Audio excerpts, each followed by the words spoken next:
শুরুতেই জানিয়ে দেব সংবাদ শিরোনাম, এরপর জানিয়ে দেব বিস্তারিত। প্রথমে জানিয়ে দেব অনশনের পর ডিবি কার্যালয় থেকে ছাড়া পেলেন 6 সমন্বয়ক। নাহিদের ফেসবুক পোস্টে নিয়ে রাজনীতির আলোচনায় তর্ক বিতর্ক চলছে। আরও জানিয়ে দেব রাজশাহীতে জুলাই শহীদদের স্মরণে মিনি ম্যারাথন। এবং সর্বশেষ জানিয়ে দেব মা বোনদের প্রতি তারেক রহমানের বার্তা, সজাগ থাকতে হবে, ফ্যাসিবাদ যেন মাথা নাড়া দিয়ে উঠতে না পারে।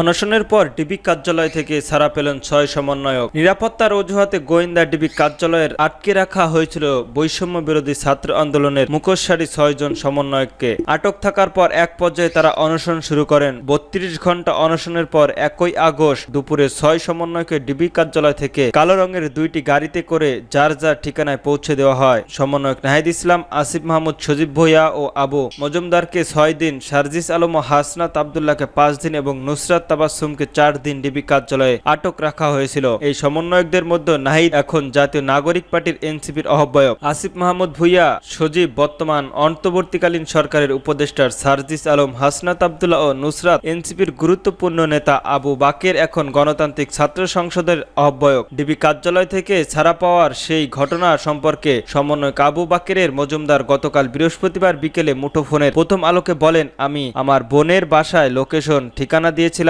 ডিবিকে। 1 আগস্ট 2024 ডিবি তাদের তত্ত্বাবধায়কে 6 জনকে যার যার গন্তব্যে পৌঁছে দেয়। বোনের বাসায় পৌঁছানোর কিছুক্ষণ পরই আমি প্রথমে আসিফ ভাইয়ের সঙ্গে যোগাযোগ করি। মানিকগঞ্জের একটা জায়গায় দেখি, আমরা পরিস্থিতি বোঝার চেষ্টা করি কিভাবে এক দফা সরকারের পতনের ঘোষণায় দেওয়া যায় সে বিষয়ে। সেই দিন আমরা চিন্তা করি, সেই দিন বৈষম্য বিরোধী ছাত্র আন্দোলনের ডাকে নিহত ব্যক্তিদের স্মরণ ও হত্যাকাণ্ডের বিচারের দাবিতে বিড়ম্বিং হওয়া আওয়াজ শিরোহী কর্মসূচি পালিত হয়। এই কর্মসূচি আওতায় সঙ্গীত, পথনাটক, দেয়াল লিখিত স্মৃতিচারণ ও বিক্ষোভ সমাবেশের হয় রাজনীতি। ঢাকা সহ অত্যন্ত 16টি জেলায় মহানগরে এইসব কর্মসূচিতে শিক্ষার্থীদের পাশাপাশি কিছু জায়গায় শিক্ষক, আইনজীবীরা অংশ নেন। তবে কোথাও কোথাও কর্মসূচিতে বাধা দেওয়ার আইন শৃঙ্খলা রক্ষণাবেক্ষণ বাহিনীর, কোথাও কোথাও পুলিশের সঙ্গে বিক্ষোভকারীদের পাল্টাপাল্টি ধাওয়ার ঘটনা ঘটে। অনেক জায়গায় আন্দোলনকারী শিক্ষার্থীদের আটকে রাখা হয়। নাহিদের ফেসবুক পোস্ট নিয়ে রাজনীতিতে আলোচনা ও বিতর্ক। ছাত্র জনতার অভ্যুত্থানের আওয়ামী লীগ সরকারের পতনের পরপরই অধ্যাপক মোহাম্মদ ইউনূসের নেতৃত্বে জাতীয় সরকার গঠন করার একটি প্রচেষ্টার কথা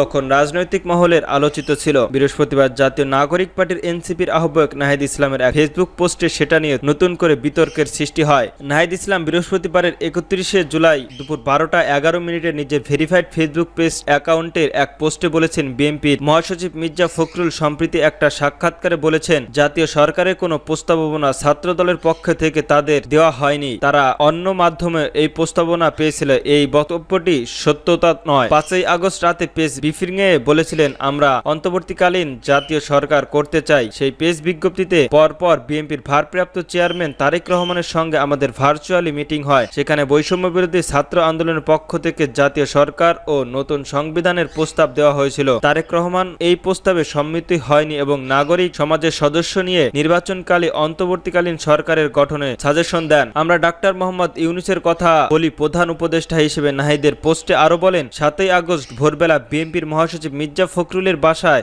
আমরা ওনার সাথে অন্তর্বর্তীকালীন সরকারের উপদেষ্টা পরিষদ নিয়ে আলোচনা করি। উপদেষ্টা পরিষদ শপথ নেবার আগে তারেক রহমানের সাথে আরেকটি মিটিং এর প্রস্তাবিত উপদেষ্টা পরিষদের সদস্যদের নিয়ে পর্যালোচনা হয়। নাহিদের এই বক্তব্যের বিষয়ে জানতে চাইলে বিএনপির মহাসচিব মির্জা ফখরুল ইসলাম আলমগীর প্রথম আলোকে বলেন, নাহিদ ইসলাম যে দাবি করেছে সেটা সঠিক নয়, বললেই তো হবে না। জাতীয় সরকারের ব্যাপারে আমাদের দল থেকে কোনো কথা বলা হয়নি, সরকারের এবং তারেক রহমানের সাহেবের সঙ্গে কোনো কথা হয়নি, সেটা আমরা জানি না। নাহিদের যে সাক্ষাতের কথা তার ফেসবুক পোস্টে লিখেছেন বিএনপির মির্জা ফখরুল ইসলামের সেই সাক্ষাতে গত 26শে জুন প্রথম আলোতে প্রকাশিত হয়। তাতে মির্জা ফখরুল বলেছেন, ছাত্র জনতাদের সঙ্গে ওই 5 আগস্টের পর জাস্ট ওই দিনই বা তার পরের দিনই আমাদের কোনো দেখা হয়নি। জাতীয় সরকার তৈরি করার প্রস্তাব ছাত্র দলের কাছ থেকে আসেনি, অন্য মহল থেকে আসতে পারে, কিন্তু ছাত্রদের কাছ থেকে এই প্রস্তাব আসেনি। রাজশাহীতে জুলাই শহীদদের স্মরণে মিনি ম্যারাথন। রাজশাহীতে জুলাই শহীদদের স্মরণে মিনি ম্যারাথন অনুষ্ঠিত হয়েছে আজ শুক্রবার সকালে 6টার দিকে নগরের দিনাজপুর বিনোদপুর এলাকা থেকে এই দৌড়ের প্রতিযোগিতা শুরু করা হয়। আমরা বাংলাদেশের পার্টির রাজশাহী মহানগর শাখা এই ম্যারাথন আয়োজন করে। ম্যারাথনে অংশ নিয়ে প্রতিযোগিতায় আজ ভোর 5:30টার পর থেকেই রাজশাহী বিশ্ববিদ্যালয় সংলগ্ন বিনোদপুর বাজারে জামায়াতে হতে থাকেন। সকাল 6টার ঘন্টার পর শুরু হয় 5 কিলোমিটারের ম্যারাথন প্রতিযোগিতা। অংশগ্রহণকারী বিনোদপুর শুরু করে নগরের তালাইমারি মোড় থেকে আবার বিনোদপুর হয়ে 14 পায় ফায়ার সার্ভিস মোড়ে আবার বিনোদপুরে ফিরে আসেন। পরে সেখানে পুরস্কার বিতরণ করা হয়। প্রথম পুরস্কার 10,000 টাকা, দ্বিতীয় পুরস্কার 8,000, তৃতীয় পুরস্কার হিসেবে 5,000 টাকা করেও থাকছে। এছাড়া অংশগ্রহণকারীদের 3 নারী সহ আরো 10 জনকে পুরস্কৃত করা হয়েছে। ম্যারাথন উপলক্ষে আগে থেকে মেডিকেল টিম সহ আরেকটি অ্যাম্বুলেন্স ছিল। এছাড়াও সবার জন্য টি-শার্ট, গ্লুকোজ পানি সহ বিশেষ খাবারের পরিবেশন করা হয়। ম্যারাথনের অংশ নেওয়ার বেশিরভাগই ছিল তরুণ, তাদের মধ্যে বেশি বয়সী নারীরাও অংশ নেন। প্রতিযোগিতায় অংশ নেওয়ার 58 বছর বয়সী পিয়ারুল ইসলাম বলেন, এই উদ্যোগও খুবই ভালো হয়েছে। অসুস্থ মুক্ত জীবন গড়ে তুলে দৌড়ানোর কোনো বিকল্প নেই। শরীরের বিভিন্ন অ্যাক্টিভিটিসের মাধ্যমে থাকলে সুস্থ জীবন গড়া যায়। এই বয়সে তার কোনো ওষুধ লাগে না। তার অনেক সিনিয়র আছেন, কারো বয়স 75, তাদেরও ওষুধ লাগে না। তাই এই ধরনের প্রতিযোগিতায় অংশ নিতে হবে, সবাইকে উদ্বুদ্ধ করতে হবে যাতে নিজেদের শরীরে সবসময় উপযুক্ত রাখে। রাজশাহী বিশ্ববিদ্যালয়ের শিক্ষার্থীদের মেহেদী হাসান বলেন, অনেক দিন পর তিনি দৌড়াবেন। সাধারণ দৌড়ানো হয় না, আজকের পর থেকে তিনি প্রতিদিন সকালে উঠে দৌড়াবেন। সজাগ থাকতে হবে, ফ্যাসিবাদ যেন মাথা নাড়া দিয়ে নাও আসতে পারে বললেন তারেক রহমান। বিএনপির ভারপ্রাপ্ত চেয়ারম্যান তারেক রহমান বলেছেন, দেশে যাতে আর কোনোভাবেই কোনোদিন ফ্যাসিবাদী উদ্বাগ চরমপন্থা মাথা নাড়া দিয়ে উঠতে না পারে, এ ব্যাপারে বিশেষ করে নারী সমাজকে অত্যন্ত সতর্ক ও সজাগ থাকতে হবে। এই জন্য আমি সমগ্র বাংলাদেশের মা বোনদের আহ্বান জানাই। গতকাল বৃহস্পতিবার বিকালে রাজধানীর শাহবাগে বাংলাদেশ মেডিকেল বিশ্ববিদ্যালয় মিলায়েতের জাতীয়বাদী মহিলা দল আয়োজিত এক আলোচনা সভায় ভার্চুয়ালি যোগ দিয়ে তিনি এই আহ্বান জানান। জুলাই অভ্যুত্থানের বর্ষপূর্তি উপলক্ষে ফ্যাসিবাদী বিরোধী আন্দোলনে নারীর অবদান শীর্ষক এই আলোচনা সভায় অনুষ্ঠিত হয়। সাভারের শুরুতেই স্বাগতর বক্তব্য দেন মহিলা দলের সভাপতি আফরোজা আব্বাস। অনুষ্ঠানে ফ্যাসিবাদী বিরোধী আন্দোলনের নারীদের অবদানের উপর একটি তথ্যচিত্র প্রদর্শন করা হয়। পরে শহীদ পরিবারের সদস্যদের সম্মাননা মেডেল দেওয়া হয়। প্রধান অতিথির বক্তব্যে তারেক রহমান বলেন, একজন মায়ের চোখ যেমন বাংলাদেশের হওয়া দরকার, তেমনি একটি বাংলাদেশেরও প্রতিষ্ঠিত হওয়ার চাইলে আগামী জাতীয় নির্বাচনে বাংলাদেশের প্রতিটি নাগরিকের অন্তত গুরুত্বপূর্ণ।